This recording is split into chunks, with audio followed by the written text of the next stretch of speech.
cette lettre dit dans le but de les amener, de les porter, pour vous porter à ce qui est bienséant, et propre, et ce qui est propre, à vous attacher au Seigneur. Donc ce qui va les amener à s'attacher au Seigneur sans distraction. Donc ici on retient que Paul, dans le but dans lequel il écrit sur cette lettre, ce message aux chrétiens de Corinthe, c'est pour qu'ils s'attachent au Seigneur sans distraction. Et ce matin, je vais parler un peu de ce que, dans notre relation avec le Seigneur, notre marche avec le Seigneur, il y a un danger, une menace qui est là, qui existe, que souvent on ne fait pas attention à ça, la distraction. Qui fait qu'on peut déconcentrer de notre attachement au Seigneur. Paul en a parlé aux Corinthiens parce que la distraction est une menace à la vie chrétienne. Est un danger pour la vie chrétienne. Donc il dit aux Corinthiens, dans votre intérêt, moi je vous écris pour vous amener à vous attacher au Seigneur sans que vous soyez distraits. Alléluia. Où est souvent on voit les combats spirituels, les démons, le diable, sorcier, mystique. Souvent, nous ne faisons pas attention parce que la distraction est une arme redoutable de l'œuvre du diable pour déséquilibrer les chrétiens.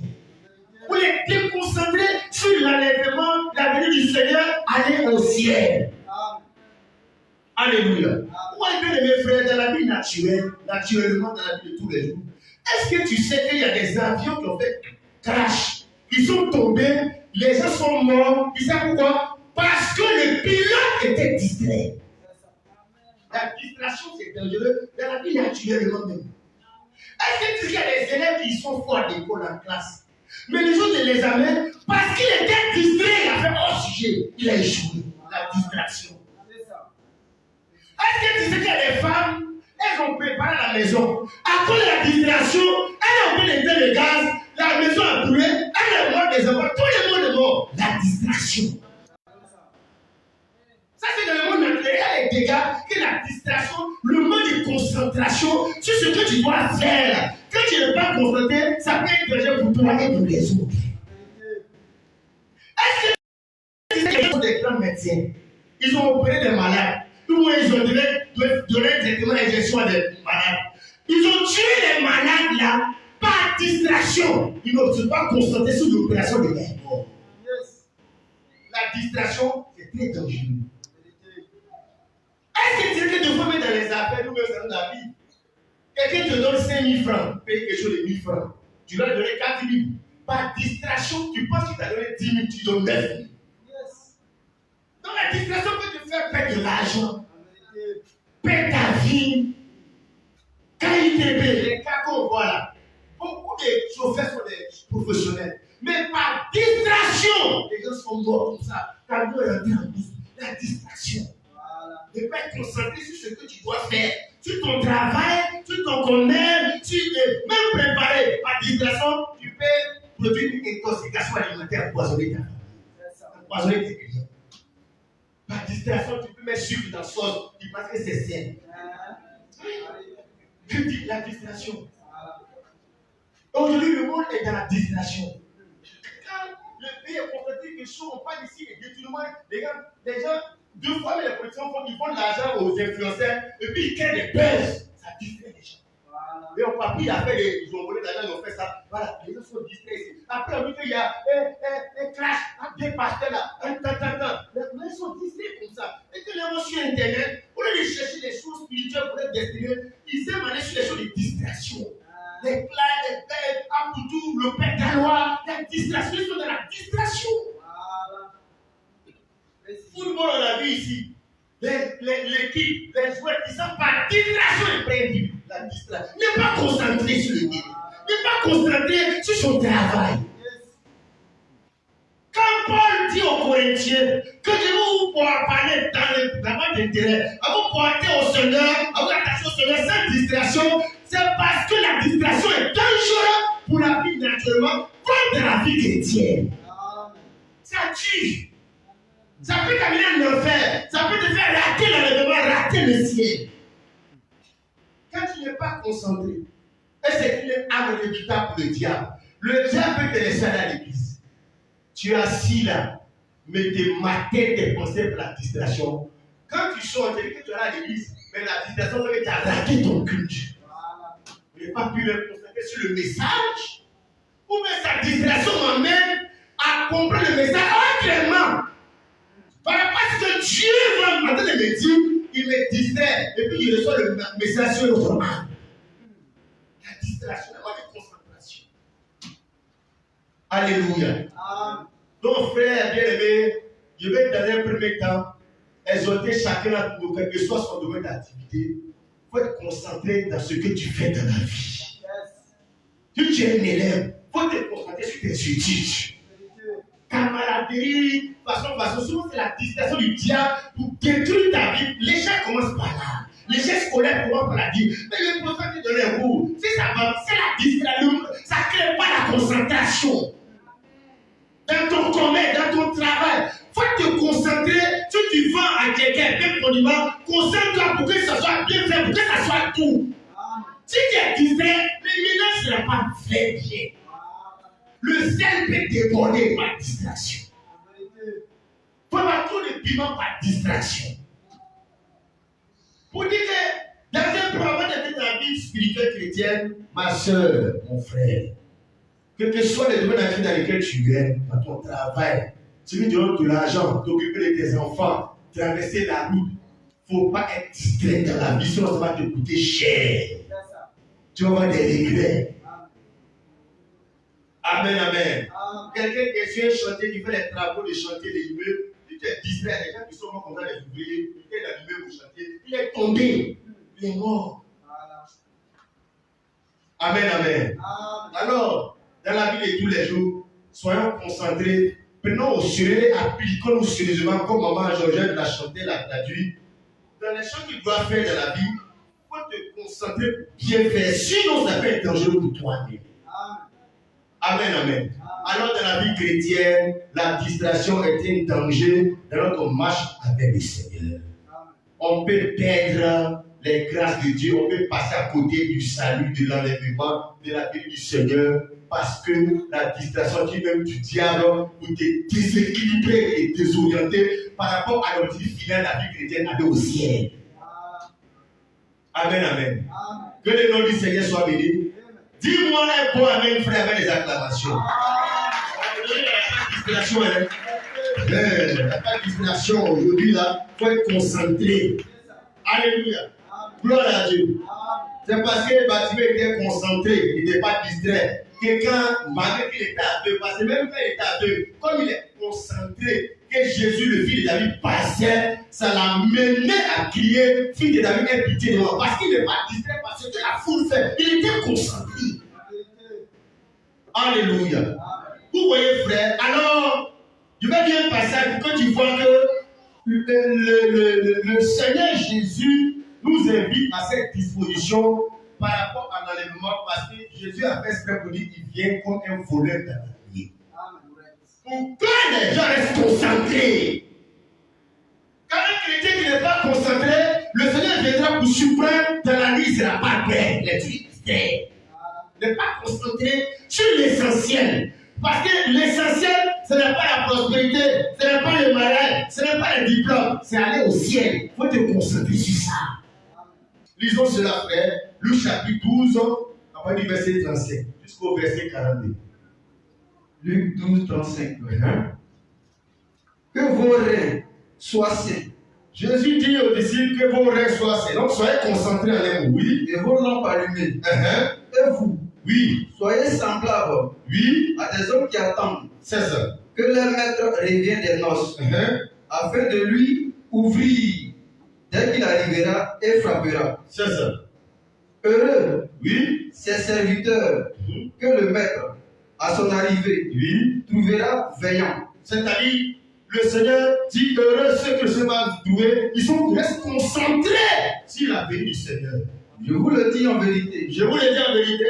Il se sentira, oui, les fera mettre à table et s'approchera pour les servir. Parce que c'est eux qui sont concentrés. Les vierges sages et les vierges folles. Mais les sages étaient concentrés. Quand les coups venaient, ils sont rentrés. Les autres qui n'étaient pas concentrés, ils n'étaient même pas disponibles.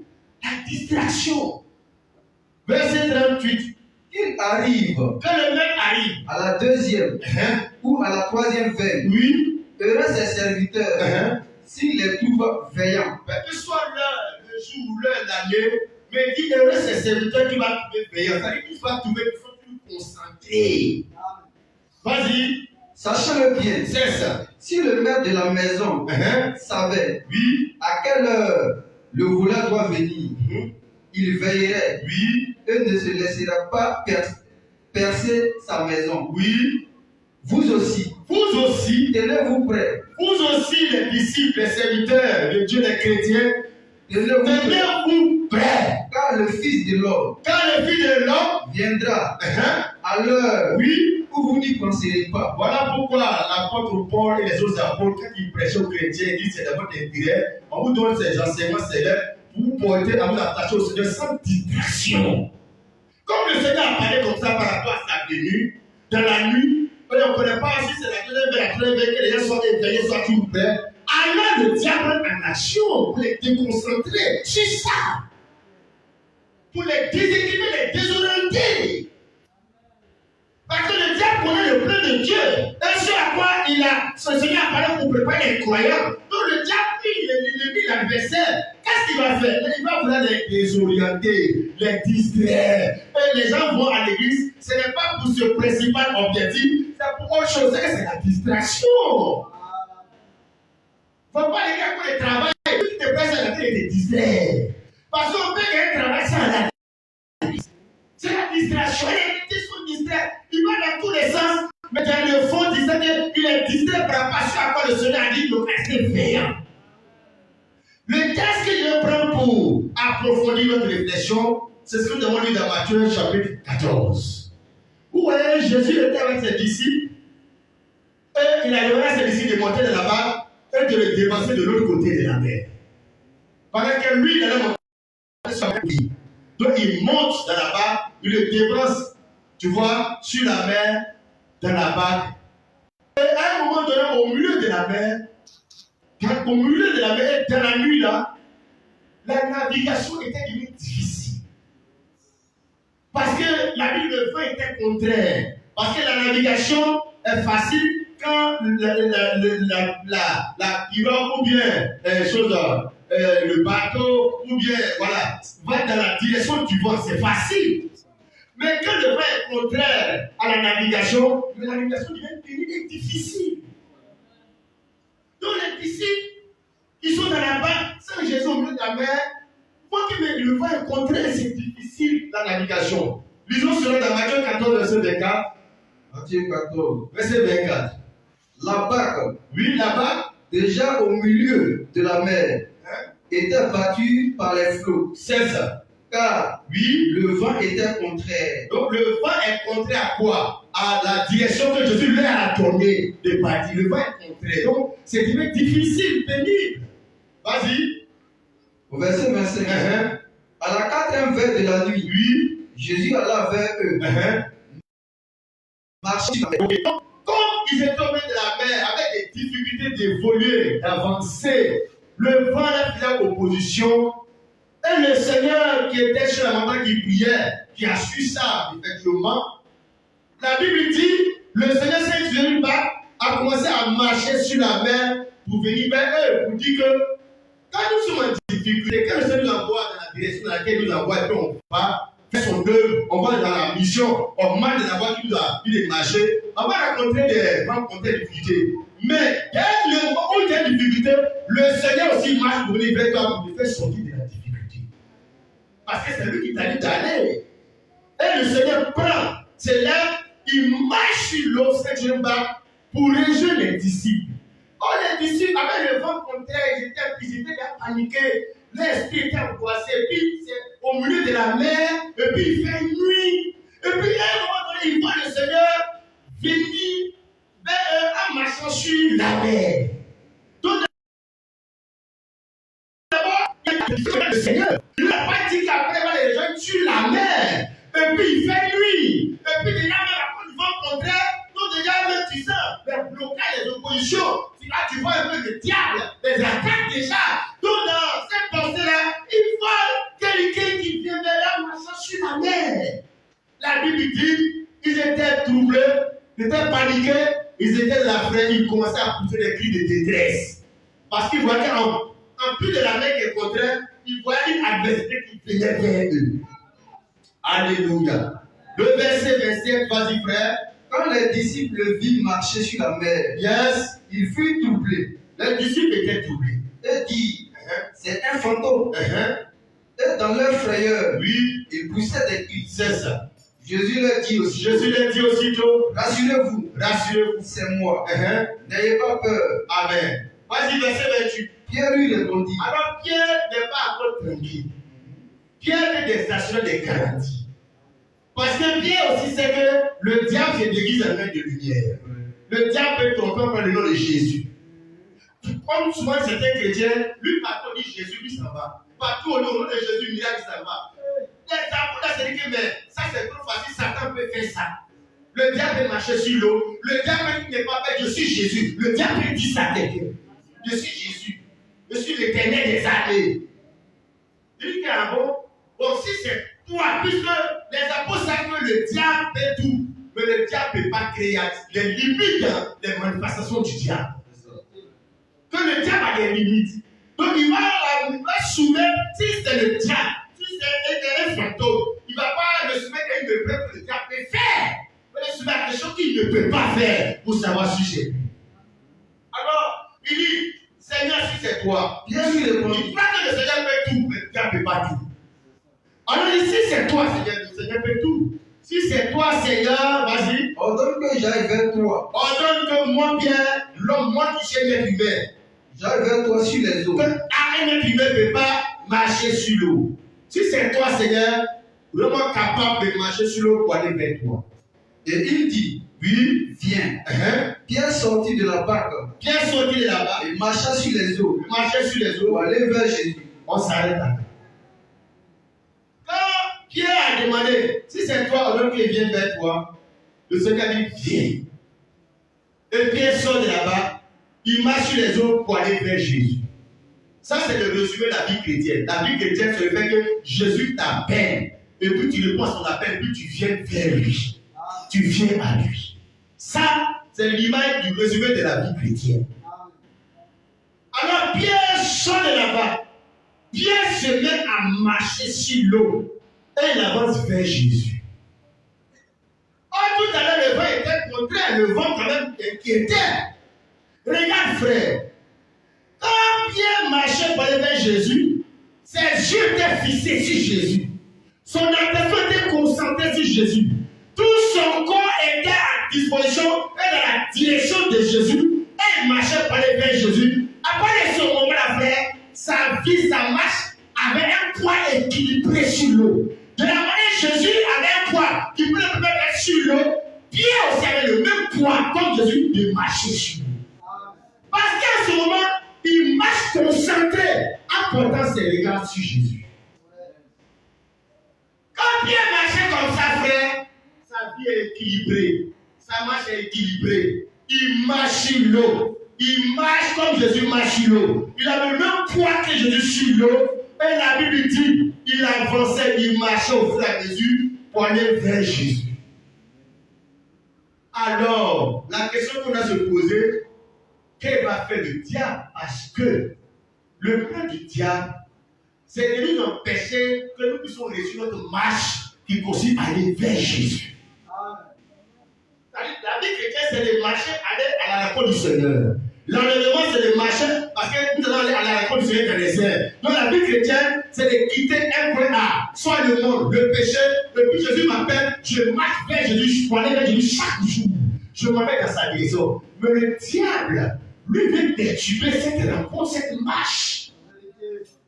Pour me désorienter, déséquilibrer, parce que là, Pierre concentré.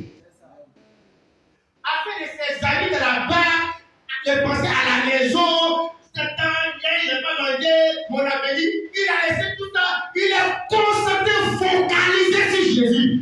Alors après ce moment-là, il peut marcher sur l'eau. Sa marche chrétienne est intéressante et dans la victoire. Mais le diable ne veut pas ça, il est aigri, il veut déranger ça. Il est trop concentré, il faut qu'il va le distraire. qui à tous les regards, ses pensées, son attention fixée sur Jésus. Il faut qu'il va détruire son attention de Jésus pour qu'il y ait des difficultés dans sa marche. C'est ça le petit diable. Père Machilo. Père Machilo.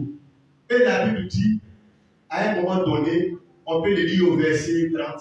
Verset 30. Oui. Mais, voyant que le vent était fort, il eut peur.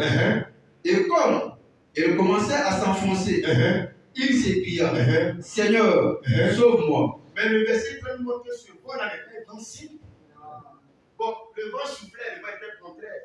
Mais dès le moment où Pierre s'est concentré pour marcher vers Jésus, le vent était fort pour garder. Sinon, si le vent reste tranquille, mais il va réussir sa marche. Il ne faut pas qu'il réussisse sa marche. Il ne faut pas qu'il soit concentré pour aller vers Jésus. Il faut les déséquilibrer, il va réussir sa vie chrétienne. Sinon, il va être consacré dans la prière. Tu vois, quand tu vas aller prier la nuit à minuit, tu vas prier, le diable, lui, il voit que tu es en train de prendre une bonne direction. Qu'est-ce qu'il fait? Pendant que tu pries, tous les pensées de travail, dans l'école, on t'a dit, tout ça est mis dans ton cœur pour que tu pries, mais que tu sois distrait et que ça ne soit pas une bonne prière. Voilà. On va te laisser prier comme cela. Quand le diable t'empêche de prier, ce n'est pas parce que c'est forcément le sommeil. Quand il met le sommeil, la douleur, à un moment donné, tu prends ton courage et puis tu te dégages du sommeil, tu t'élèves quand même. Mais quand après tu as pu le faire sur ce domaine-là, mais lui, il va créer en toi la distraction. En priant, tu penses aux choses qu'on t'a dit, qu'on t'a fait, que le vieux t'a fait. Demain, tu dois aller vendre un produit. Non, il y a la table, non. Parce que la chose est mieux. En priant, tu passes comme ça déjà. Oui. Il y a un produit, ça ne va pas marcher demain, ça va. En priant, tu passes comme ça. Toi, quand tu dis que j'ai une vie de prière, tu n'as pas une vie de prière, tu as une vie de distraction. Voilà. C'est clair. Voilà. Il dit, nous-mêmes là, on peut se voir les filles, qu'est-ce que ça soit tu pries comme ça, puis cette pensée-là, ça va comme ça. Après, ça va ici, là. Après, tu vas dire, je suis en train de prier. Seigneur, agis au nom de Jésus. Après, tu vas ici. À un moment donné, quelqu'un est venu pour te dire les remerciements. Après, c'est pas au nom de Dieu que tu as vécu. Tu vas comme ça, tu viens ici, tu vas là. Après, tu rappelles, tu vas comme ça, jusqu'à. Après, tu dis qu'il y a eu 2 heures de prière. C'est donc de prière. Non, le diable t'a distrait, t'a reculé. Tu as passé beaucoup de temps dans la distraction.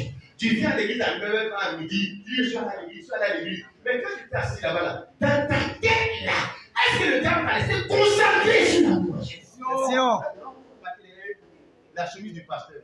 Quand le pasteur parlait, il parlait de moi. C'est-à-dire, il fait des tests que, au lieu de toi concentrer sur le message que Dieu te dit, il envoie ton esprit d'un autre côté, d'une autre direction, d'une autre analyse. Jusqu'à quand tu finis, tu t'en vas à la maison, tu vas voir la réalité, frère. Le diable t'a distrait et a gardé ton culte. En vérité. Mais est-ce que si on te laisse dans ça, à un moment donné, je dis, viendra plus voler, tu ne seras jamais prêt. Non. Il faut qu'on te réveille pour dire que non, tu ne dois pas accepter que le diable te distrait. Amen. Parce que la vie naturelle, la distraction fait des morts, des dégâts, des blessés, des handicapés dans la vie. Et il a fait des dégâts dans ta vie. Il a fait de voler ton temps, voler ta communion avec le Seigneur, voler ton adoration. Ton temps d'adoration. Et la Bible dit Pierre, aussi longtemps qu'il est concentré sur Jésus, mais il marche aussi extraordinaire. Mais le diable, lui, il est aigri de ça. Le diable est jaloux de ça. Amen. Le diable veut que Pierre soit un chrétien religieux qui ne fait pas d'espoir, mais il doit faire des exploits dans la prière de la sanctification. Ce que les gens n'ont pas pu faire, mais il peut le faire ça. Pourquoi? Parce qu'il est concentré dans sa marche sur le Seigneur. Alors qu'est-ce qu'il va faire? Il va activer le vent. Il va activer le vent, le rendre plus fort. Regarde le verset 24. Ce vent n'est pas un vent ordinaire. La Bible dit, quand les disciples partaient, le vent était d'abord contraire. Le verset 30 dit, le vent était plus fort. Quand il était dans la barque, le vent n'était pas fort. Quand Jésus a dit viens, et que Pierre est en train de compter à la foi de son Seigneur, pour aller dans la direction de son Seigneur, le diable a activé le volume du vent. Et la Bible dit, au verset, je vais même à la fin pour venir, tu vois que le vent c'est un vent mystère, c'est pas un vent simple.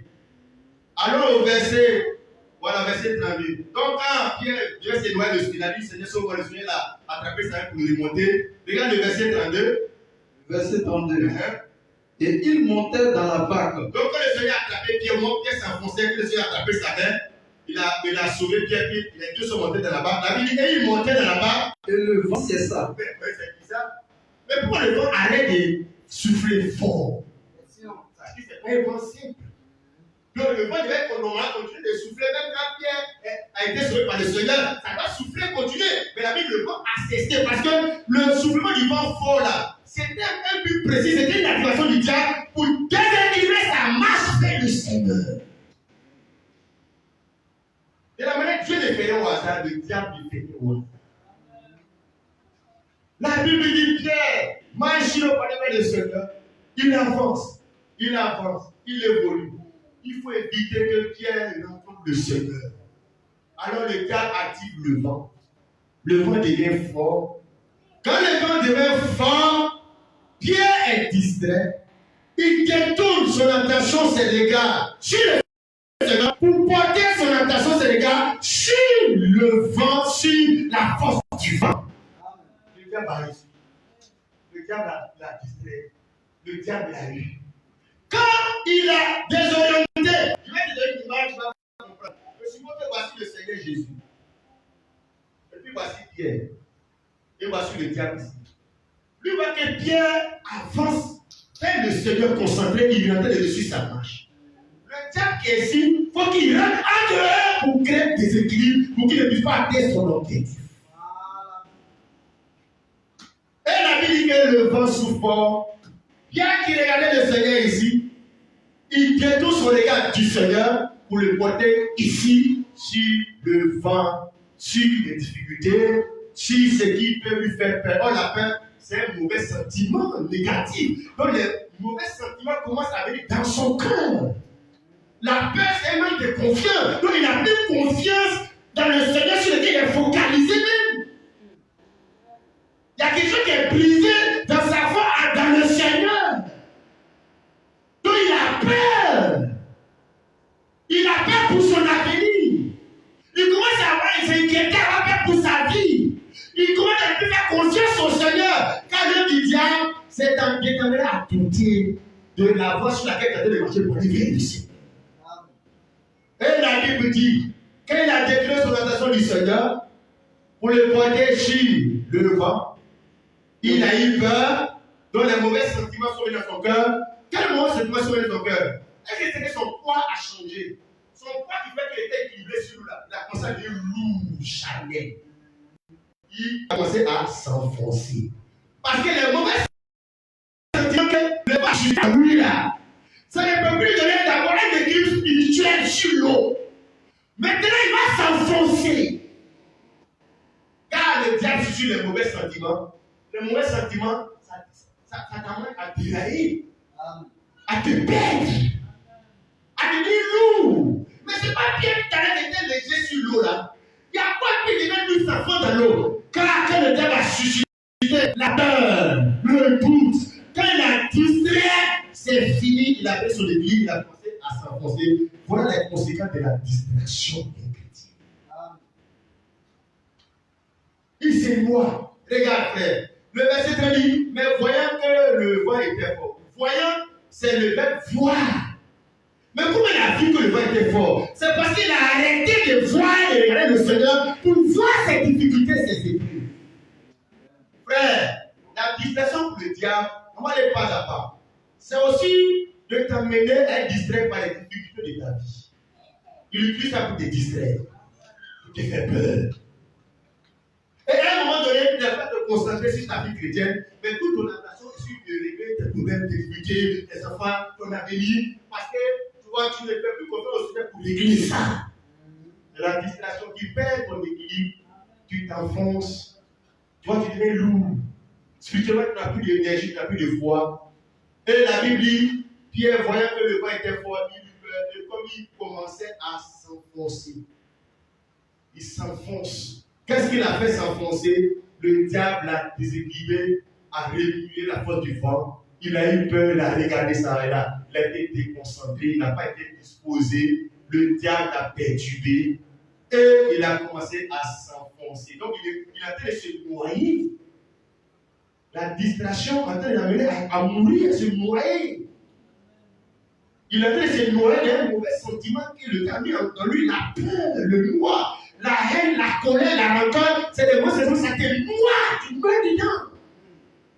Si tu es enseigné des choses là, que le diable est en train de te déséquilibrer avec les mauvais sentiments là, fais comme Pierre. La Bible dit, Pierre s'écria, Seigneur, sauve-moi. Et tu es dans ça, la démon de te sauver. Ah, le diable t'a eu. Le diable t'a distrait.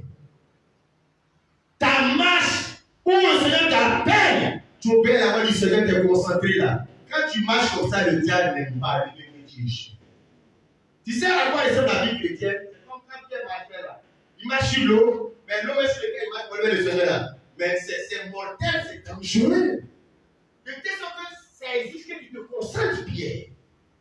Regarde, frère, la vie chrétienne est comme souvent on voit des gens qui sont forts, qui sont dans les montagnes là, puis ils mettent deux cordes longs comme ça, puis ils marchent sur les cordes, puis ils les livrent sur cordes. La vie chrétienne est comme ça. C'est-à-dire, le diable n'est pas loin. Les gens pensent que le diable est au village, les sorciers. Non, le diable est tout près là. L'enfer, tout près du paradis. Dans Matthieu, Luc chapitre 16, quand l'homme riche est mort, le pauvre Lazare est mort. Mais, regarde, c'est la preuve que les enfers près du paradis. Quand le riche était dans le lieu de tourment, il voit Lazare à côté là, il voit Lazare. Ça veut dire que quand tu es dans le Seigneur là, pour derrière, pour aller en enfer, c'est pas loin. Ça veut dire que tu n'es pas concentré là. Allez, tu tombes de l'autre côté. Direct. Mais Pierre, je suis dans Matthieu 16, il a demandé qui dit que je suis. Il a répondu avec justesse, avec l'inspiration du Seigneur, que tu es le Christ, le Fils du Dieu vivant. Mais le diable n'était pas loin. Il y a quelques versets après, Jésus dit qu'il va crucifier à Jérusalem. Pierre dit à Dieu de plaire. Jésus lui a dit, arrête de moi, Satan. Donc Satan n'est pas loin de nous et des choses de Dieu. Ça veut dire que quand ton ennemi, la mort n'est pas loin. Il faut rester concentré sur le dernier. Allez, tu tombes à côté. C'est pas loin. C'est-à-dire qu'il faut rester concentré. La mort n'est pas loin de la vie. L'âge de la connaissance du bien du mal n'était pas loin de l'âge de la vie. Le Seigneur dit le bien entre la vie et la mort, c'est plus loin. Alors, pour ne pas tomber sur ce qui est voisin du bien, il faut rester concentré sans distraction. Est-ce que tu sais que le monde n'est pas loin de nous les chrétiens, le monde? Quand le monde, ce n'est pas lieu géographique, ce n'est pas ça, voilà. C'est un état d'esprit. Le monde. Là, il y a beaucoup d'églises qui sont des églises du monde. Beaucoup de chanteurs qui sont chanteurs, c'est les chanteurs du monde. Ce n'est pas loin. C'est la concentration qui t'évite de basculer de l'autre côté. Quand la distance est très vite. Pierre était concentré au départ, le diable a brisé sa concentration par la distraction du vent. Lui fait croire qu'il va mourir. Lui fait croire que Jésus ne va pas l'aider, le sauver. Et il est tombé dans cette distraction-là. Il était en train de s'enfoncer. Si Jésus n'avait pas attrapé sa main pour le sauver, il serait un chrétien mort. On va dire, lui là, il a fait comme ça. Dieu bien, il aimait Dieu bien. Par manque de concentration, par la distraction du diable, regarde, il s'est noyé. Il va plus à l'église, elle ne fait plus comme ça, elle ne fait plus l'œuvre de Dieu, parce que le diable n'est pas resté concentré. Alléluia. Oui, frère, je veux que nous puissions méditer sur la nature de ce vent-là. Ce vent-là. Amen. Tout ce que le diable active dans le but de t'amener à ne pas réussir ta marche vers Jésus. C'est tout. Tu es ta santé, maladie. Comme Job, le diable a suscité quoi? Les difficultés de santé dans son foyer. Ses enfants qui sont morts, ses serviteurs, les habités, tout est gâté. Le but du diable, c'était de les déséquilibrer, de les distraire. Quand il dit distraction, là, ce n'est pas dessin animé. Non, la distraction, c'est de détruire ton attention sur ce que tu as appelé à faire et que tu mets ta attention sur ce que tu ne dois pas faire. Mais je vais rester concentré. Malade, mais concentré. Dans la galère de la pauvreté, mais concentré spirituellement. Mais sa femme, elle était distraite. Elle avait déconcentré Job. On dit Dieu meurt. Job dit quoi? Pas ça dans la Quand Dieu nous bénit, on dit Amen. Le jour aussi, il nous arrache tout. On dit Amen parce que ce que j'ai, c'est pas pour moi. Dieu donne les réponses à chaud. Il a béni Dieu. Il dit en tout cela, la Bible dit Job ne maudit pas Dieu. Il bénit Dieu par ses lèvres. Il a commencé à dire, il a continué de dire, je sais que mon Rédempteur est vivant. Et il était toujours équilibré dans sa marche, dans sa foi, dans son raisonnement. Il n'était pas distrait par ce qui lui est arrivé. Alléluia. Et quand le diable venait, Dieu dit, tu as vu que c'était Job, regarde, tu as vu. Non, il n'est pas distrait, il est concentré sur moi. Il est concentré sur ce qui est l'essentiel. Son objectif principal, ce n'est pas l'argent. Son objectif principal, c'est le Dieu qui a créé l'argent. C'est sur ça qu'il est fixé.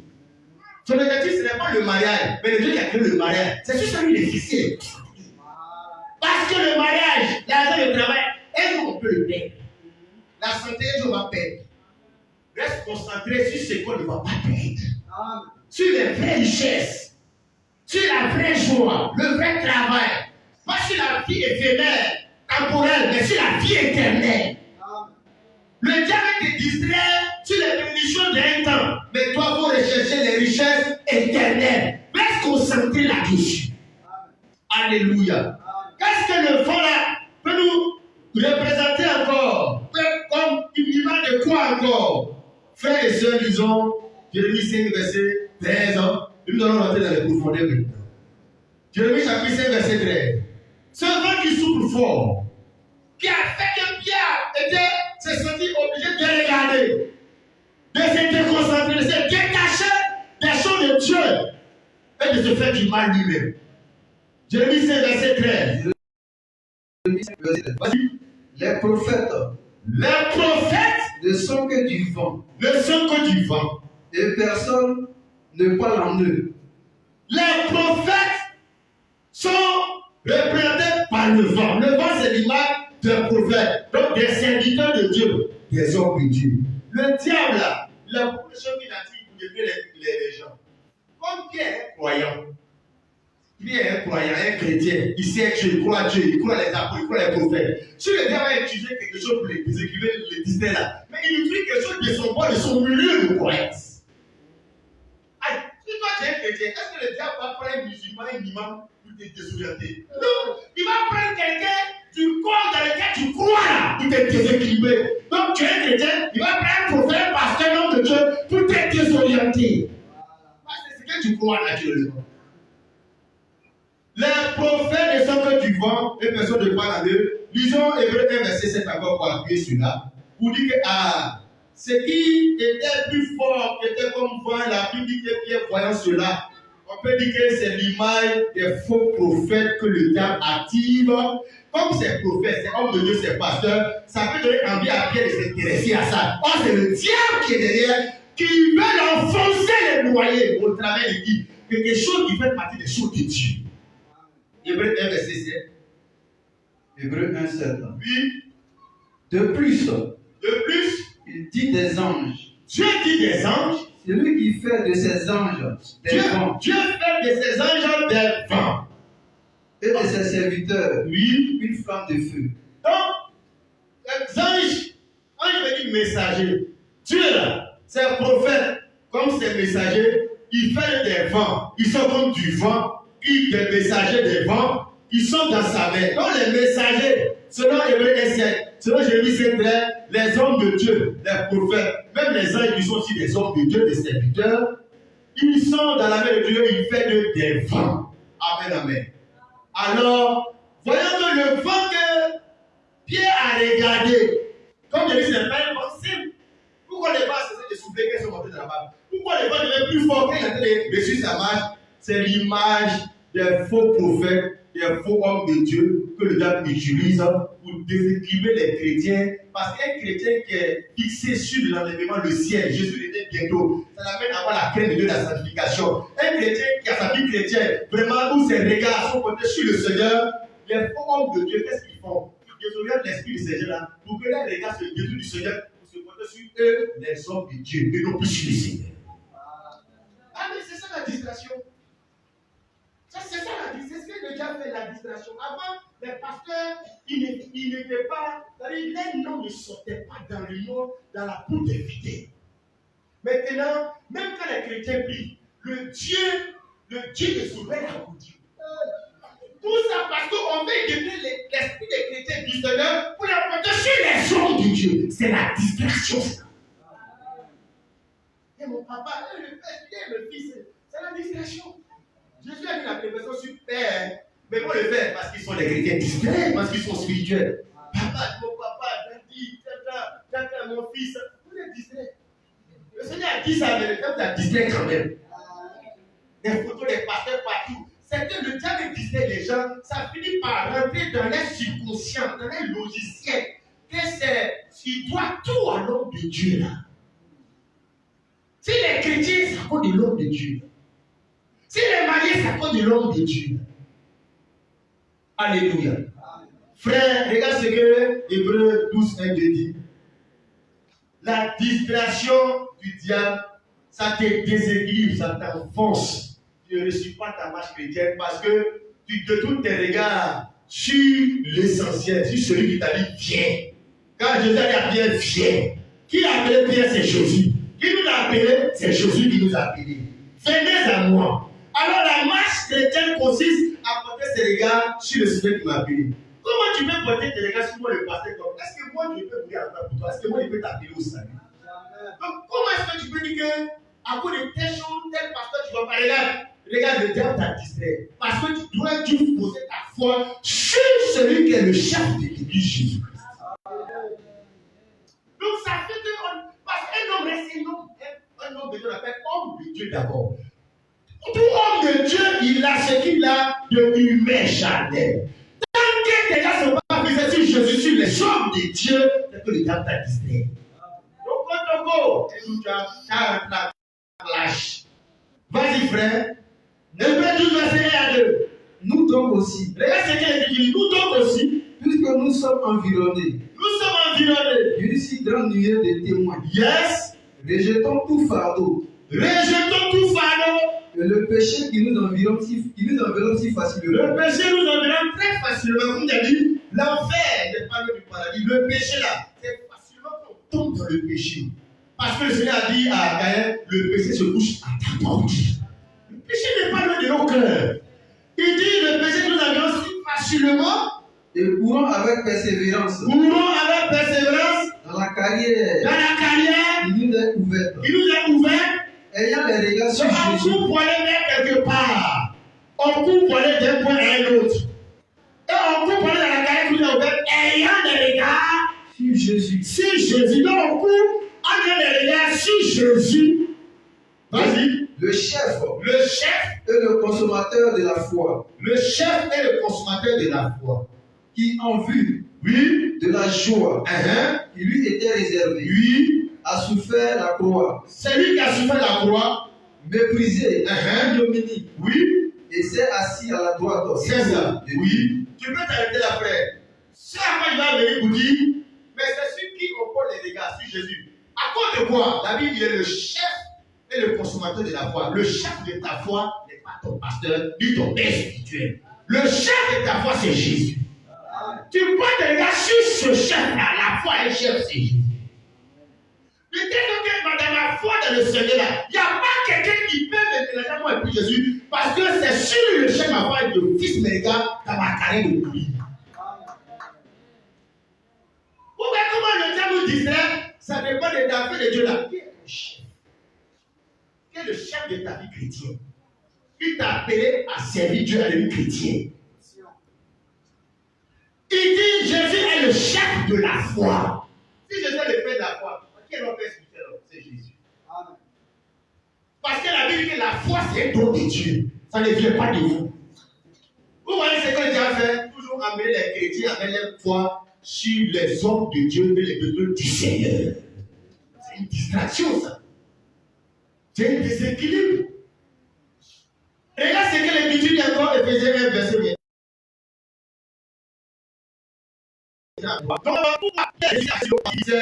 Les yeux, c'est qui? Celui qui est le chef de la mer, qui a créé la mer. Donc, celui qui a créé les poissons, la mer, les étoiles, tout chose. Quand tu fais les regards sur ce chef-là, tu vas marcher sur la mer. Tu vas marcher sur l'eau. Tu vas t'envoyer dans les airs parce que c'est lui qui a créé tout ça. Donc la loi de la présenteur là, il te donne de pouvoir marcher dans cette loi là, parce que c'est le chef de toute la création. Il est même le chef de Satan. Le chef du diable. Comment Satan peut amener Pierre devant avoir peur? C'est Jésus qui a créé Satan. Comment tu peux avoir peur de Satan? Non, c'est de Jésus qu'on peut avoir peur. Satan, il allait au village après les temps. Non, moi j'ai peur du chef de la création. De celui qui a créé la mort. Qui a créé Satan, les sorciers. Parce que celui qui a créé la mort fait plus peur que la mort elle-même. Celui qui était dans la mort qui est ressuscité fait plus peur que la mort même. S'il vit maintenant à toi, tu as peur d'aller au village. Le diable t'a distrait. Tu es distrait. C'est la distraction. Vas-y, frère, Éphésiens 1, verset 21 avec toi. Éphésiens 1, 21. Au-dessus de toute domination. Yes. De toute autorité. Oui. De toute puissance. De toute dignité. Oui. Et de tout. Non. Oui. Il peut se nommer. Oui. Non seulement. Oui. Dans le siècle présent. Mais encore. Oui. Dans le siècle à venir. Oui. Il a tout mis. Il a tout mis sous ses pieds. Yes. Et il a donné. Et il a donné au chef suprême à l'église. Oui. Qui est son corps. La plénitude de celui. Oui. Il remplit tout en tous. Le chef suprême de l'église, c'est qui? C'est Jésus. Alors, les pasteurs, présidents de l'église, il y avait John Robert, lui, le président de quelle église? On appelle quelle église? C'est des usurpateurs. La Bible dit Jésus est le chef suprême de l'église. Qui est son corps, son nom possessif. L'église, c'est pour lui, c'est sa chose. Comment tu peux être fidèle d'un pasteur? Tu es fidèle de celui qui est le chef de l'église. Tu lui appartiens. C'est lui qui a fait quelque chose dans son corps qui est l'église. Je ne parle pas des bâtiments. Le diable nous a distrait en nous disant quoi? Ceux qu'on respecte comme serviteurs de Dieu pour nous distraire. Et ils ont fini par nous distraire de notre Seigneur pour les tomber sur eux.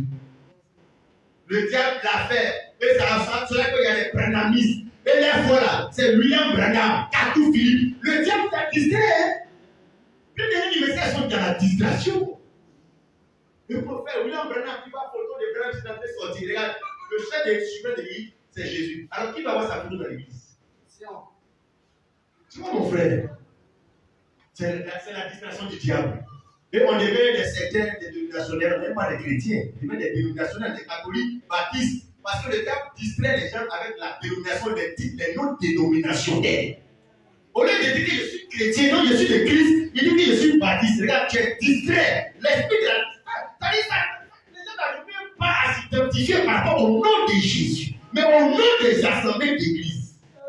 Quelle distraction, quel déséquilibre. Autant les apôtres ne disent pas je vais à l'église, on ne dit pas ça. Mais le déséquilibre de Satan fait qu'aujourd'hui on dit je ne vais pas à l'église. Je suis de telle église, tu es dans quelle église? Mais c'est un déséquilibre. C'est une distraction de langage, de langage. Si tu dis là, ça ne veut rien dire. Un chrétien ne va pas à l'église. Un chrétien, il est l'église qui va à la prière. Lui, il est l'église qui s'en va à la prière. Car c'est lui qui est l'église. Il va aller dans quelle église? L'esprit est de quelle église? Il n'est que de l'église de Jésus. La distraction. Le diable a déséquilibré la marche des gens. Et ils sont noyés dans le poisson de la tombée. Comme c'est le nom de Dieu. Comme il s'appelle Dan. Donc ça veut dire que c'est attesté. Mais tu as menti. Le Seigneur a fait les choses avec sa parole. Amen, amen. Voilà ce que Paul pouvait dire dans 2 Corinthiens 4:5. Il dit, nous ne nous prêchons pas nous-mêmes. C'est Jésus le Seigneur qui nous prêche. C'est-à-dire, nous n'amenons pas les gens à nous-mêmes. Au salut qui est le chef. C'est en cela que tu marches comme celui de marcher. Il appelle Pierre, viens et Pierre marche pour aller vers le Seigneur. Le diable émule le vent et Pierre lui regarde le vent. Le vent, c'est l'image des messagers de Dieu, des prophètes de Dieu. C'est aussi des vents que le diable utilise pour que notre attention soit portée sur les vents. Ces gens des vents, des serviteurs de Dieu. Les hommes de Samuel, le jeune Samuel, qui dormait même à l'église dans la maison de Dieu. Un chrétien, un homme sérieux, un homme qui aimait Dieu, un homme depuis le temps de sa maman l'a consacré, avait fait un vœu pour le confier au Seigneur. Mais la distraction du diable a fait que quand Dieu veut parler à son enfant, appelle son enfant, il est tellement distrait, il court pour aller vers l'homme de Dieu. distraction. Depuis l'Ancien Testament qu'aujourd'hui, la distraction est encore plus forte. Pourquoi? Parce que je suis à la porte. Disons cela, 1 Samuel 3, verset 1 à 8. Dieu t'appelle, Dieu te parle, mais tu penses que c'est l'homme qui te parle. Tu appelles Samuel, tu penses que c'est l'homme de Dieu qui l'appelle, tout par l'homme de Dieu. Mais quelle distraction! Il a été dans la conscience depuis beaucoup de temps.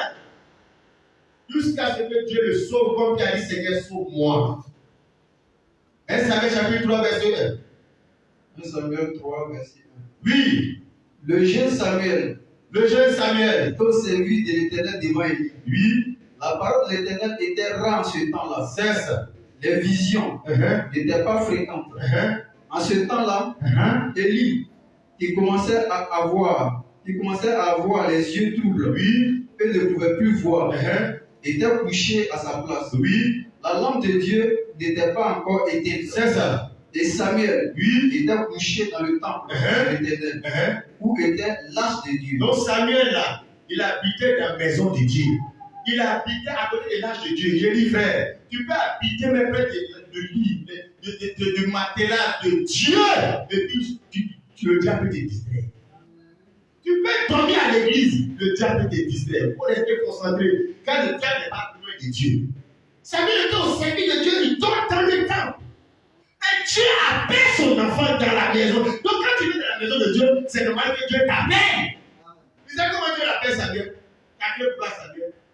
Le pasteur qui était là, qui savait qui était là, c'était le sacrificateur Élie. Pourquoi Samuel, quand Dieu appelle Samuel, il faut parler d'Élie? Parce que Dieu prend la voix audible du pasteur qui est là pour l'appeler.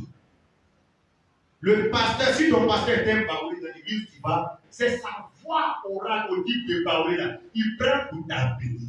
Si tu n'es pas concentré, tu penses que c'est un pasteur baoulé, il voit un baoulé qui te parle. Si tu es concentré, tu vois que c'est Dieu qui te parle contre la tête. Amen. Si tu n'es pas concentré, comment on va faire comment? Attention. Tu vois nos frères, tu ne peux pas concentrer à écouter. Mais tu vois que la démarcation n'est pas loin. Mal, si tu n'es pas concentré, tu reçois mal le message. Et tu as une mauvaise analyse du message. Si tu es bien concentré, c'est que tu vas voir que Dieu t'a parlé par la voix du Monsieur. Alors, verset 4. Alors l'Éternel appela Samuel. Et il répondit, oui, me voici. L'Éternel appelle Samuel. Samuel dit, me voici. Il répond. Et puis qu'est-ce qu'il fait dans les actes? Et il courut vers Élie. Il court vers Élie. Et dit, Élie, me voici. Me voici. Car tu m'as appelé. Tu m'as appelé. Il répondit, Élie répondit, je n'ai point appelé. Retourne te coucher. Et il alla se coucher. Tu sais pourquoi il m'a appelé Élie? Parce que la voix du monsieur que Dieu écrit par Samuel, c'est la voix du pasteur où il dort là. Tu ne peux pas se tromper comme ça.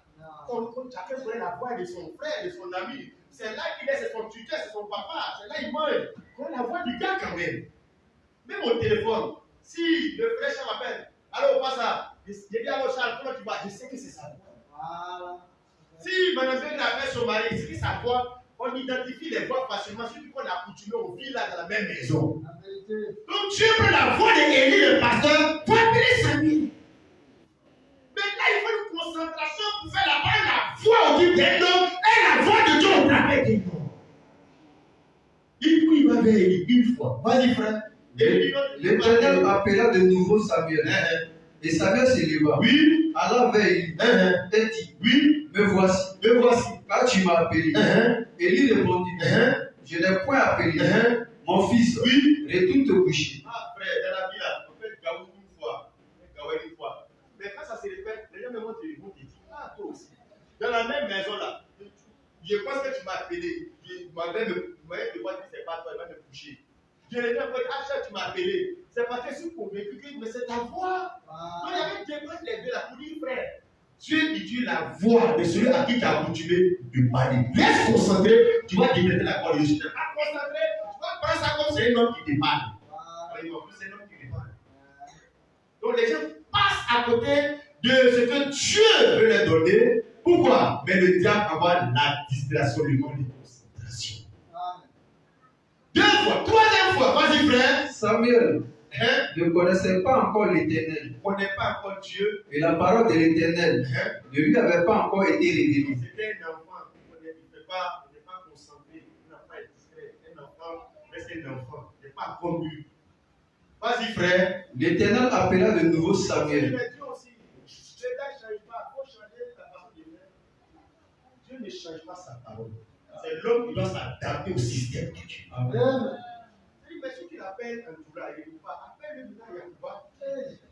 Quand tu vas, si tu fais, si tu vas, tu essaies pour voir. On fait comme ça, il y a peut-être une oreille, ça va chercher une tâter, vous savoir, tu vas sur un tel pas. Dieu ne change pas sa manière de t'appeler par rapport à sa parole.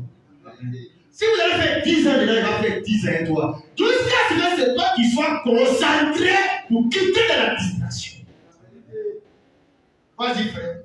L'Éternel appela de nouveau Samuel. Tu es dessus sur le nom. Pour la troisième fois. Oui. Et Samuel se leva. Non, il appelle Samuel. Samuel se lève. Allah vers Élie. Oui. Et dit, me voici, car tu m'as appelé.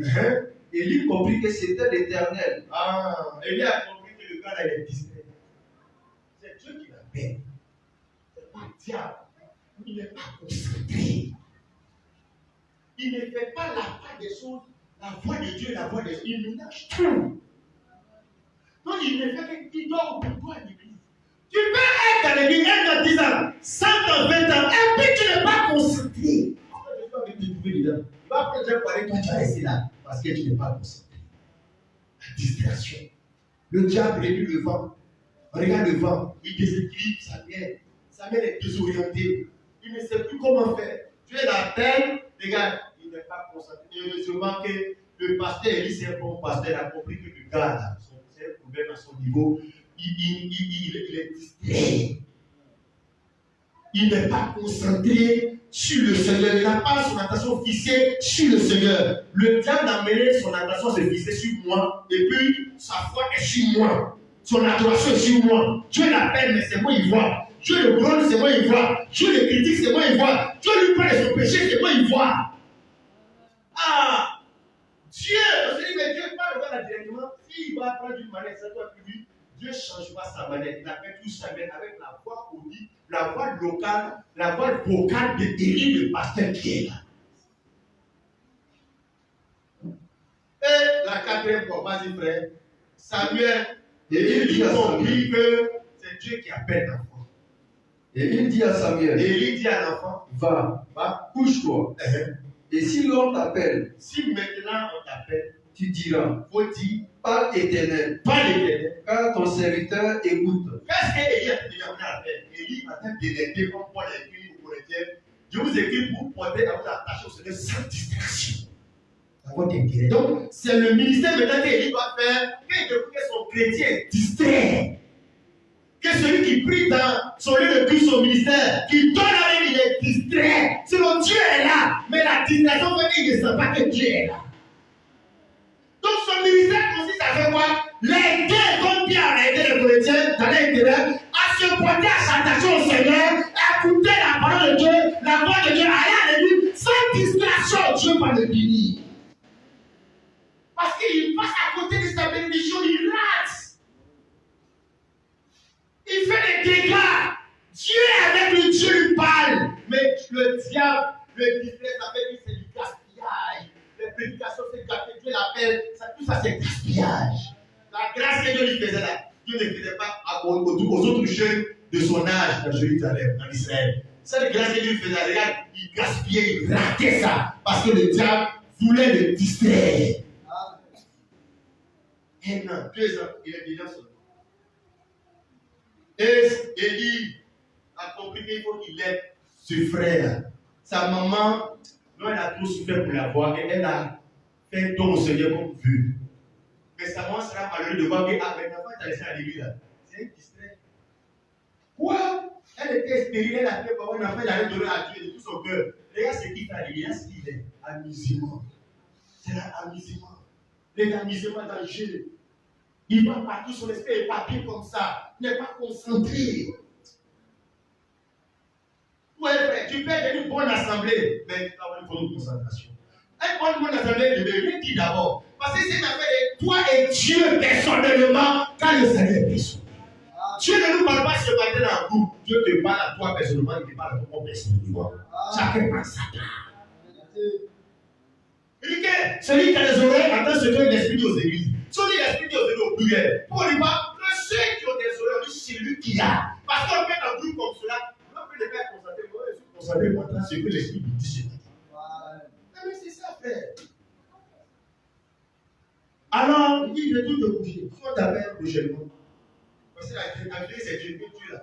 Il ne change pas sa manière de faire, il ne change pas sa parole. Monsieur Samuel, c'est à toi de changer ta manière d'écouter la parole, ta manière de te concentrer maintenant.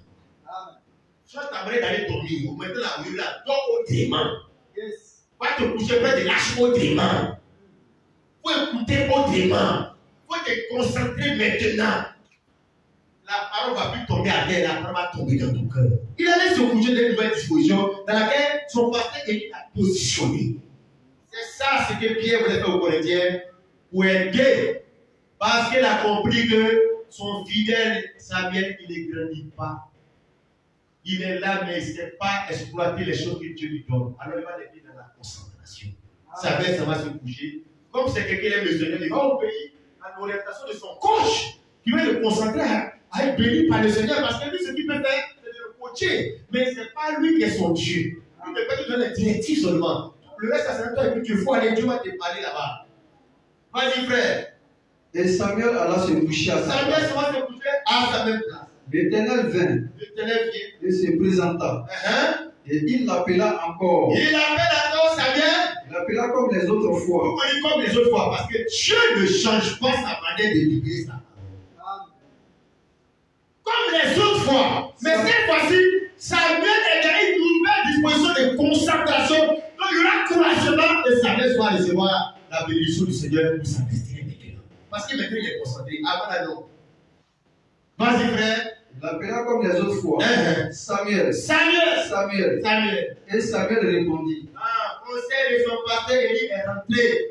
Parle. Samuel répond. Parle. Il coupait dans tous les sens, partout.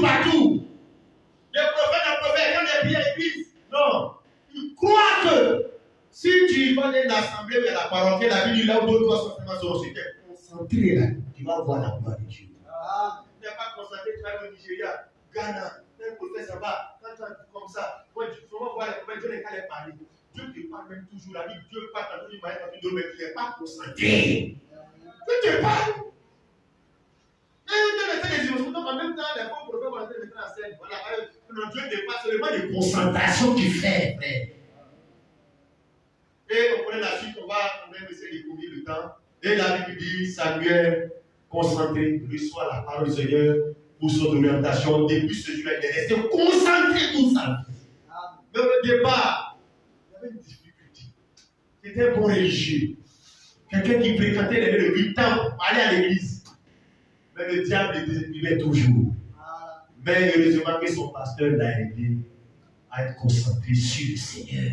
Amen. Porter ses regards sur le Seigneur, son attention sur le Seigneur, il faut son cœur sur le Seigneur. Amen. Alléluia. Amen. Tu vois, je voudrais que, comme c'était un peu long, je parlais même d'Étienne. Étienne, un apôtre puissant du Seigneur, le premier martyr. Quand il prêchait l'évangile, et les hommes religieux qui étaient là étaient en colère, ils ont commencé à le lapider.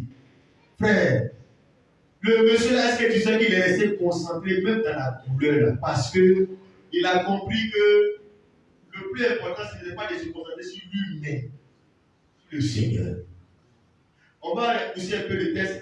Acte des Apôtres, chapitre 16. La Bible dit au verset 54. Vas-y. En entendant ces paroles, Il était furieux. Donc quand Étienne a prêché l'évangile, les gens étaient en colère Dans leur cœur. Et il graissait des dents contre lui. Donc il graisse des dents contre lui, Étienne. Mais ils sont en colère, ils donnent des injures, il y a malédiction. Tout ça, il entend, il reçoit. Après, ils vont passer à lancer des cailloux sur lui. Quand ils étaient dans cette posture-là, la Bible dit, mais Étienne, rempli du Saint-Esprit, et fixant les regards, il fixe les regards vers le ciel, vit la gloire de Dieu. Il vit la gloire de Dieu. Et Jésus dévoile la gloire de Dieu. Et Jésus dévoile la gloire de Dieu. Et il dit, et Étienne dit, voici, je vois les cieux ouverts. Oui. Et le Fils de l'homme dévoile la gloire de Dieu. Donc lui, il est dans une situation où les gens sont en train de le brimé, de persécuté, où la vie est dure, l'atmosphère, la situation socio-économique est compliquée pour lui. Mais la Bible dit que Dieu l'a fait grâce, le ciel était ouvert, la vie de Jésus, la gloire de Dieu, Jésus dans cette gloire-là. Et il avait les regards fixés sur ce Jésus-là. Mais normalement, en temps normal, la situation qu'il vivait devait l'amener à se concentrer sur la situation qu'il vivait comme difficulté. Donc il est resté concentré. Hein? Vas-y, frère. Il poussait alors. Alors les gens poussaient des grands cris en se bouchant les oreilles. Et il précipitait. Il se précipitait tous ensemble sur lui. Le traînait Étienne. La vie. Et le lapidait. Donc on est lapide, mais reste concentré quand même sur ce qu'il a fait de fixer ses regards sur Jésus dans le ciel. Les témoins, oui, déposaient leurs vêtements oui, d'un jeune homme nommé Saul. Verset 59. Et il lapidait Étienne. Il lapide Étienne, donc il ressent dans son corps des coups. Mais il reste concentré, fixé les regards sur Jésus, sur le ciel. Vas-y. Et il lapidait Étienne. Il priait et disait. Seigneur Jésus. Reçois mon esprit. Puis, s'étant mis à genoux. Il s'est mis à genoux dans cette situation-là. Il s'écria d'une voix forte. Seigneur, ne leur impute pas ce péché. Et après ces paroles, oui, il s'endormit. Étienne est mort concentré. Il a quitté la terre concentré. Il ressent des difficultés, la méchanceté des gens, la jalousie des gens, l'hypocrisie des gens, les gens l'injurient. On lui donne des coups. Mon frère, il a compliqué tout ça, le diable peut pour les désorienter, pour qu'il n'arrive pas à chercher à déshabiller avec son ami pour faire parler de ça. Il n'a pas temps de ça. Il est resté concentré sur le Seigneur, il est mort dans ça. Sans dire, mourir dans le Seigneur, dans la victoire. Parce que fixer les regards sur Jésus, le ciel, c'est plus important que ce qu'il peut subir. Le diable va te faire distraire pour que tu saches que ta personnalité, ta personne est plus importante que ta foi dans le Seigneur Jésus. Peu importe ma soeur, regarde, ta relation avec le Seigneur est plus importante, même si tu dois subir des coups d'injustice. Si souvent tu veux répondre à tout ça, tu vas te déconcentrer, tu vas te distraire. Il faut laisser ça à Dieu. Il faut te concentrer sur le Seigneur. Si le Seigneur veut te défendre, il va le faire. S'il veut que tu restes dans ça, ta vie soit dans ça, mais il faut quitter la terre, concentrer sur le Seigneur. Le temps manque si on allait parler des faux prophètes, des miracles. Les miracles, pas parce que le miracle est faux, mais le miracle est une distraction désorientée des yeux fixés sur le Seigneur. On n'a pas le temps d'en parler. La prochaine fois, nous allons aller dans les détails. Parce que dans le temps de la fin, le diable est à l'œuvre dans la pure distraction. Oui, avec les miracles même qui s'opèrent. À la fin, mon frère, ma soeur, les gens sont déséquilibrés, désorientés par rapport à l'aime avec le Seigneur, parce que le Seigneur, il est la parole. Donc les gens n'arrivent pas à avoir les yeux fixés sur l'écriture, sur Jésus qui est la parole. Les miracles, les désorients des Écritures, de toute façon, il y a des miracles. Lui, la parole de l'Écriture, Jésus a dit, ça ne va plus maintenant, c'est pas la distraction. Donc la prochaine fois, nous allons entrer bien en langue et en l'âge, bien mes frères. Voilà le verset de conclusion, 1 Thessaloniciens chapitre 2, verset 13. Reste concentré jusqu'à la fin comme Étienne. Même si ça te touche dans le corps comme des épreuves, des maladies comme Job, reste concentré. Si ça touche ton travail, reste concentré. Si c'est des hommes de Dieu qui peuvent détruire ton attention du Seigneur pour les porter sur eux-mêmes, reste concentré. Si tu étais dans la situation de Samuel, regarde frère ce matin, je vais jouer le rôle d'Élie, je vais jouer le rôle de Paul, dans notre intérêt à nous tous frères, pour que nous attachions au Seigneur sans la distraction de quoi que ce soit, de qui que ce soit. Sinon tu vas détruire ta vie cadeau parce que tu as été distrait. Ayons les regards fixés sur celui qui est le chef de l'église, le chef suprême de l'église, le chef de la foi, notre chef.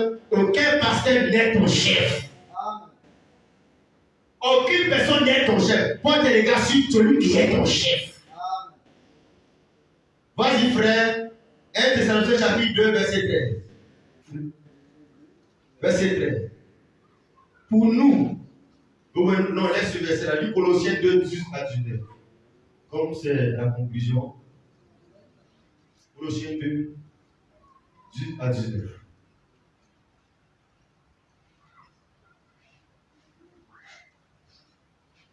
Colossiens chapitre 2, verset 18. Colossiens 2, Hein. 18. Oui. Qu'aucun homme, sous une apparence d'humilité Hein. et par un culte des anges, Oui.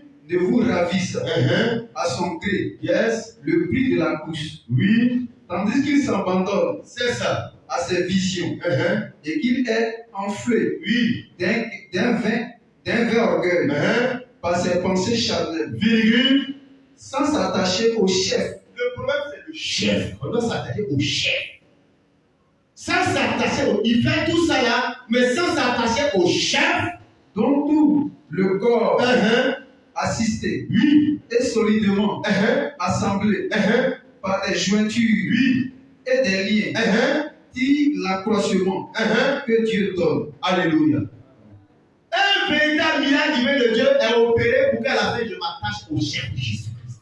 Mais qui est Jésus-Christ? Il est la parole. Pas pourquoi je m'attache à une dénomination d'église, au chef. Pas au chef avec X au pluriel. Beaucoup de chefs. À un seul chef, Jésus-Christ. Mais depuis que je suis le chrétien, là, est-ce que je suis aussi attaché à ce chef? Qu'est-ce que lui est attaché? Ça veut dire qu'on ne peut même pas te détacher de Jésus. Rien, comme la Bible dit, la tribulation, la faim, les difficultés, il vient depuis nous séparer parce que je suis attaché au chef. Mais comme on n'est pas attaché au chef, on est attaché aux hommes de Dieu, les dénominations, à l'argent, au mariage, au travail. Mais c'est qu'on est détachable facilement. On n'a pas de relation d'attachement au chef. Moi, mon chef, c'est Jésus, mais mon chef ne peut pas me décevoir. Un pasteur peut me décevoir, un frère ne peut pas me décevoir. Heureusement que mon cœur m'a pas attaché sur le chef, Jésus-Christ. Alléluia. Où est dans ces derniers temps, comme il a dit, les miracles des temps de la fête dont parle l'Écriture, frère, la prochaine fois, on va bien décortiquer la distraction. C'est-à-dire, frère, ce n'est pas un petit miracle, tout que Jésus a dit, ce sera des miracles capables même au point de séduire les élus. Mais un élu ne peut pas être distrait parce que par nature, c'est un élu à cause de ça. Il est équilibré sur le Seigneur, sa foi est portée sur le chef, sur la parole. Mais si ce n'est pas le cas, tu seras distrait mal. Que le nom du Seigneur soit béni, que Dieu nous apporte sa grâce, que le Seigneur permette que, comme Paul a dit, que ce soit dans notre intérêt, que nous soyons portés à nous attacher au Seigneur sans distraction. Car dans la vie naturelle, la distraction fait des dégâts. Dans le spirituel, la distraction a fait des dégâts dans la vie de Samuel, la distraction a fait des dégâts dans la vie de l'apôtre Pierre. Et Pierre, à la fin, a dit au Seigneur, quand il s'enfonçait, Seigneur, sauve-moi. Si tu es dans cette posture-là, ce matin, frère, tu dois demander au Seigneur de te sauver. Arrêtons de nous justifier, on est en train de s'enfoncer. On est en train de rater l'enlèvement parce que ça nous, on est concentré sur autre chose. Après les règlements, les jugements, les palabres, on est dans la politique. C'est-à-dire qu'on est en train de se concentrer sur autre chose. Comme pour la Timothée, combat le bon combat de la foi. On est en train de faire autre chose. On est concentré sur autre chose. Pour laisser ce sur quoi on se concentrer. Mais Jésus viendra te trouver dans ça et reste. Parce qu'il a dit, il viendra dans la nuit que chacun veille. Alors le diable, il veut te distraire. Laisse concentrer sur ton Seigneur. Sur l'enlèvement, sur la foi, sur la sanctification, sur ta vie chrétienne. Si le fait que ma soeur Jésus est à la porte, il faut qu'il vienne te trouver concentré parce qu'il sait que tu avais rendez-vous avec lui, tu l'attendais. Si tu sais que tu as rendez-vous avec le Seigneur, avec quelqu'un, tu restes concentré au rendez-vous. Tu es prêt, tu l'attends. Il vient surprendre ceux qui ne sont pas concentrés. Mais les vrais élus, je ne dis pas les surprendre, ils sont concentrés. C'est les élèves vauriens là, que l'interrogation les surprend. C'est un élève qui étudie à la maison. L'interrogation là, c'est une interrogation, ça ne surprend pas pour le déstabiliser. Il est prêt toujours. Les interrogations sont l'image de la vie du Seigneur. On ne prévient pas, c'est les devoirs, on prévient. Quand on prévient les devoirs, chacun se prépare. Jésus viendra comme en interrogation. Mais quand tu étudies toujours, tu es prêt même le jour de l'interrogation. Mais les nullards, les vauriens, les barbares, les distraits de la classe, n'étudie jamais. C'est quand il y a des voix, il étudie. Il n'étudie pas pour garder. Il ne prie pas pour être prêt. Il ne gêne pas pour être prêt. C'est quand il n'y a pas l'argent échec. Non, Jésus a dit, faites prier avec votre foi dans la vie. On jette, on prie en prévention de la venue du Seigneur. Il va surprendre. Amen. Tous les jours, je suis prêt. Pourquoi je pardonne à mon frère? À cause de Jésus, il va venir me surprendre là. Au lieu de passer sur moi. Jalousie doit passer mon mauvais point de temps. À cause de ce que je vais toujours prêt. Voilà pourquoi l'apôtre Paul dit, si vous vous mettez en colère, ne péchez point. Ça veut dire, ce verset veut dire que tu ne veux pas dire qu'un chrétien ne se fâche pas. On n'a pas dit qu'un chrétien ne se met pas en colère. On n'a pas dit ça. Il dit ça que la Bible dit ça, c'est faux. Quand la Bible dit, si vous mettez en colère, ne péchez point. Que le soleil ne se couche pas sur votre colère. Ça veut dire que le chrétien, quand il a un sentiment de mécontentement, il fait tout pour régler ça. Amen. Il ne dort pas avec. Le soleil ne se couche pas. Il ne garde pas sa nuit couchée. Il garde ça 1 mois, 2 ans, 1 an, 3 ans. Gardez jusqu'à un jour. On te rappelle ce que tu as fait dans le il y a 8 ans. Non, à cause du Seigneur là, à cause de sa venue là, quand c'est question je suis en colère, je fais pour me battre. À cause de Jésus, je ne peux pas te parler de tout le temps. Il se concentre. Amen. Si tu ne veux pas en colère aujourd'hui, je laisse son laisse, on évacue, il tape quelque chose en avance. Jusqu'à toi-même, tu vas me laisser tranquille, parce que toi-même, pour moi, là, ça ne tue pas. Frère, à cause du Seigneur, il y a des choses que tu dois banaliser à cause du Seigneur, parce que ton enlèvement est trop sérieux, plus important, toi que tes humains. Jésus revient, on va aller au ciel. C'est le plus important. Jésus n'envoie pas n'importe quoi là-bas. Ce qui est pur, ce qui vraiment a subi son sang, ce qui a été pardonné, ce qui a été lavé, ce qui a été préparé. Voilà pourquoi aujourd'hui, comme Paul, il veut donner ce message dans notre intérêt pour nous pousser à passer au Seigneur et de rien laisser nous distraire. Amen.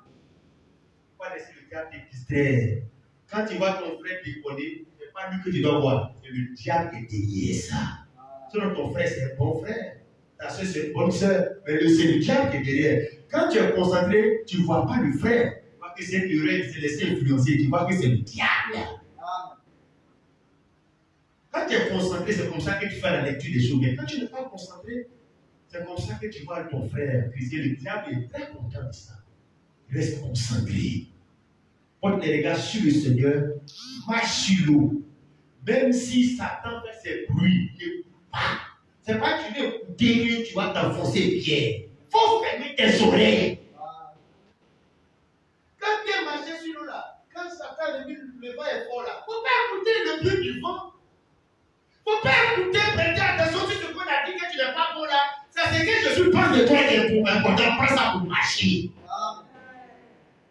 Tu vas aller écouter. Et après là, ça va te dédiquer à la foi et de ce qu'on entend. Ce qu'on entend, quand ça rentre dans toi, ça te détruit. Tu vois ma soeur, tu vois mon frère, la prochaine fois que je vais prêcher, je vais dire aussi, comme le vent, c'est un prophète, c'est un messager, sois un bon vent pour ton frère. Parce qu'il va être un vent pour lui. Tu marches pour aller vers le Seigneur, il va être un vent qui souffle dans la direction même plus. Il est à partie vide. Il est un vent qui va te déstabiliser. Que le Seigneur soit béni. On va s'éteindre de vous, frères. Chacun va prier le Seigneur. Comme Pierre a dit au Seigneur, Seigneur, sauve-moi.